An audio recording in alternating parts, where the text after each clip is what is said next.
అన్మిష, జర్మనీలో మొత్తం free education కదా స్టూడెంట్స్కి. మరి హిడెన్ కాస్ట్ పరిస్థితి ఏంటి? చెప్తా అదే. జర్మనీ అందరూ ఫ్రీ ఎడ్యుకేషన్ అని చెప్తారు, కానీ ఈ హిడెన్ కాస్ట్ గురించి ఎవ్వరూ చెప్పరు.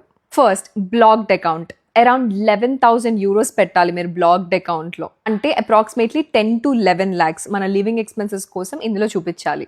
Next, health insurance. Monthly around 110 to 130 euros ఉంటుంది. ఇది mandatory. Third, semester contribution. Every 6 months కి 250 to 300 euros కట్టాలి ఫర్ ట్రాన్స్పోర్టేషన్ అండ్ అడ్మిన్ ఫీకి. Fourth, accommodation. సిటీ బట్టి కాస్ట్ ఉంటుంది. అప్రాక్సిమేట్లీ 300 euros to 700 euros ఉండొచ్చు.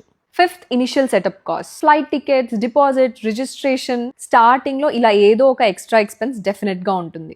సో జర్మనీలో ఫ్రీ ఎడ్యుకేషన్ అంటే ట్యూషన్ ఫీ మాత్రమే ఫ్రీ, బట్ లివింగ్ ఎక్స్పెన్సెస్ అవన్నీ కాస్ట్ డెఫినెట్గా ఉంటాయి. సో దీని గురించి మీరు స్మార్ట్గా ప్లాన్ చేసుకోవాలి. మీరు కూడా 2026లో జర్మనీకి ప్లాన్ చేస్తున్నారా? Then comment Germany, I will help you out.